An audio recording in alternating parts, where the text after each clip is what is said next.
नमस्कार, मी दिवाणजी आहेर. विशेष वृत्त घेऊन तुमच्या समोर आलो आहे.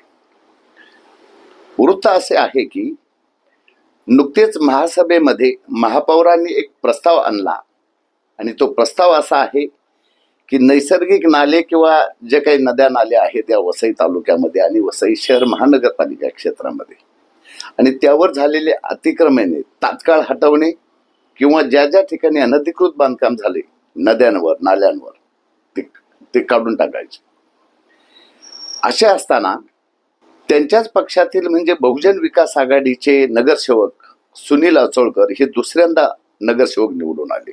यापूर्वी ते सातविलीमध्ये वार्ड क्रमांक 75 मधून नगरसेवक झाले होते आणि त्यांच्या वार्डमध्ये जर त्यावेळेच्या तक्रारी शोधल्या महापालिकेच्या अधिकाऱ्यांनी तर अनेक बांधकामे झालेले आहेत त्यांच्या काळामध्ये.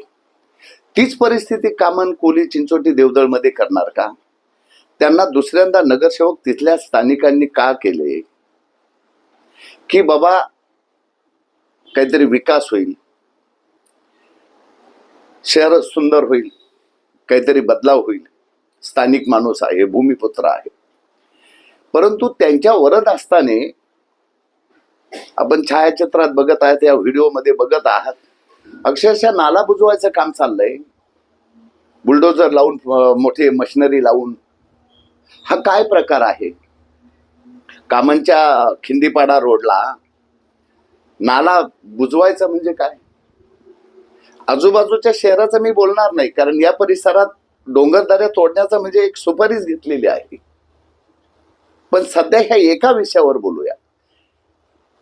कुठे हाय टेन्शन बघायचे नाही, कुठे नाले बघायचे नाही, कुठे राखीव भूखंड, पण हे चाललंय का या महापालिकेमध्ये? अनिल कुमार पवार त्यांनी तर भ्रष्टाचार केला, ते गेले. आता मनोज कुमार सूर्यवंशी यांनी 31 मार्च रोजी आपला सेंडअप केला, ते गेले.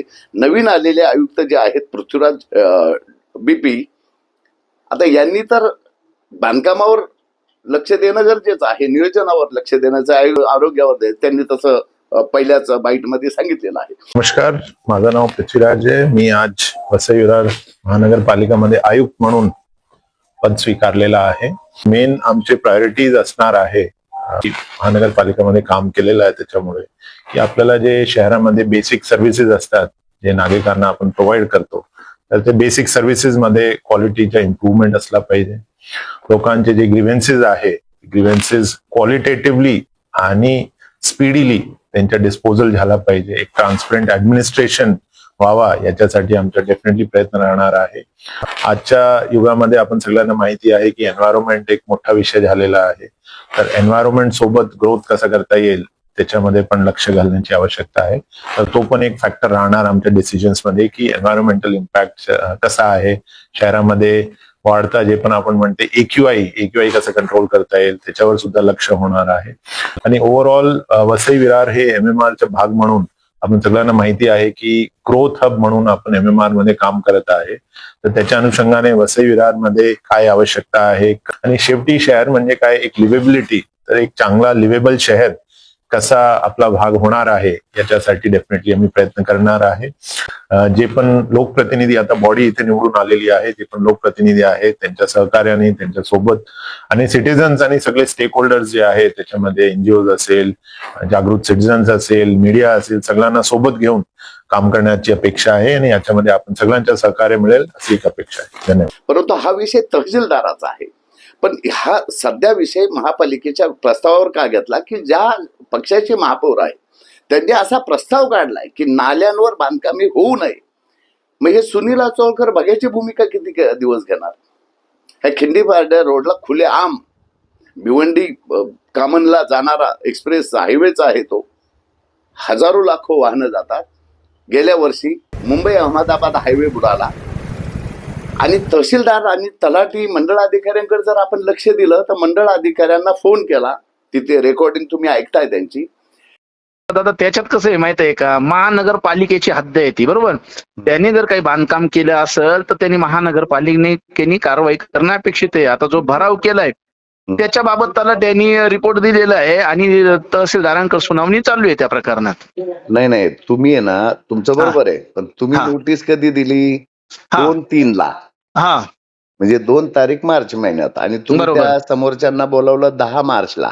हा मग या 10 मार्चला त्यांनी काही रिपोर्ट दिला तुम्हाला, काही कागदपत्र जमा? माझ्याकडे अहो दादा माझ्याकडे नाही रिपोर्ट, तहसीलदारांनी नोटीस काढलेली हा, आहे, मी नाही बरोबर. काढलेली. पण हा तुमच्याकडे तुमची नोटीस गेली 2 तारखेला, लोक हा. आले तुमच्याकडे 10 तारखेला म्हणजे साहेबांकडे. हा. परंतु हे गुरुवार शुक्रवारी हं. भरणी मी स्वतः फोटो ऐका काढले ना. ऐका ऐका मी आज तुमच्या म्हणण्याप्रमाणे आज मी त्या ठिकाणी जाऊन आलो हा प्रत्यक्ष, बरोबर. हा. तर तुम्ही पण पाहिजेत होते तिथं आहे ना, काम चालू आहे त्यांचं, याचं काम कसलं बांधकाम, डबरचं. आज मी तिथे गेलो, तिथं फक्त 2-4 ढीप आहे ना त्या डेब्रिजचे टाकलेले, आता नवीन मी फोटो पण काढून आणले, हे पण तुम्हाला सांगतो. रस्ता खोदलेला असतो ना, ते डांबराचे वगैरे असे हे केलेले डेब्रिजचे ढीग मारलेले त्यांनी, 7-8 ढीग असतील आता. त्याच्या व्यतिरिक्त काही नाही. आणि तात्याने जो पंचनामा आमचा पाठला तो प्युअर मातीचा पाठवलेला आहे. प्युअर माती म्हणजे काहीतरी 900 का काहीतरी ब्रासचा पाठवलेला आहे. आम्ही नोटीस काढली, आमच्या तलाट्याने नोटीस काढली. नोटीस 2 मार्चला काढली. 10 मार्चला संबंधित जो काही भूमाफिया आहे, जो जबाबदार आहे, त्याला 10 मार्चला बोलावून घेतले. कुणी? तहसीलदारांनी, म्हणजे मंडळ तलाट्यांनी तहसीलदारांना पत्र दिले. म्हणे सुनावणी चालू आहे. कोण म्हणतंय? मंडळ अधिकारी अरुण मुतडक. मग 2 तारखेला पत्र काढले, 10 तारखेला सुनावणी. मग त्यांनी मला SMS केला की जर भरणी चालू असेल तर पुन्हा अहवाल बनवणार. मग 2 तारखेला पत्र काढले, 10 तारखेला सुनावणीला बोलावलं. मग 28 मार्च पर्यंत गोट्या खेळत होतात. हा तुझा भाव नाही, हा भूमाफियांना पाठीशी घालण्याचा प्रकार मंडळ अधिकारी मुतडकचा नाही. तलाठी तर मोठा राजा माणूस. अरे तुम्हाला जमिनी राखण्यासाठी ठेवले नोकर आहात तुम्ही, जमिनीचे रक्षक आहात, खाणार किती? तहसीलदारांचं काय बोलायलाच नको, मीटिंग चालू आहे, बिझी आहे. अरे मग त्याला 10 तारखेला बोलावलं तर तुम्ही जो त्याच्यावर जी काही आकारणी केली, जमीन दाखवली, तुम्ही जे मोजमाप केलं 868, जी काय 868 काय ब्रास तुम्ही नोंद केली, तर जवळपास 90 लाख रुपये दंड लागतोय. 10 मार्चला तहसीलदारांनी संबंधित भूमाफियांना, ज्यांनी हा गुन्हा केला, त्यांना बोलावून दंड कधी भरणार? काय म्हणतात, सुनावणी चालू आहे. काय शुद्ध शब्द आहे सुनावणी म्हणजे? कसली सुनावणी? दंड आकारा, वसूल करा. आणि हे दंड पत्र देणे, तहसीलदारांनी दिले, तहसीलदारांनी मंडळ अधिकाऱ्यांना दिले, जिल्हाधिकाऱ्यांनी तहसीलदारांना. हा कागदाचा नाटक बंद करा हो. हे पत्रामध्ये, पत्र करण्यामध्ये, व्यवहारामध्ये, तुमच्या सुनावण्यामध्ये इथे बांधकामं तयार होतात. त्यामुळे कामांच्या खिंडीपाड्यातील ही जी भरणी चालू आहे, जे जबाबदार आहेत, ज्यांनी नाले बुजवले, पुन्हा तिथे उद्या बांधकाम करणार, शहराची नासाडी करणार, अतिक्रमणे करणार, यावर चाप बसवा, वेळीच कारवाई करा. यानंतर पुन्हा सोमवार मंगळवारी हे वृत्त येणारच आहे. परंतु नगरसेवकांनी आपली जबाबदारी पार पाडावी. बहुजन विकास आघाडीचे सर्व हितेंद्र ठाकूर यांनी दिलेल्या जबाबदारीचं, आज्ञेचे पालन करावे. उमेदवार एक निवडला जातो, तो एक चांगला कार्यकर्ता असतो म्हणून.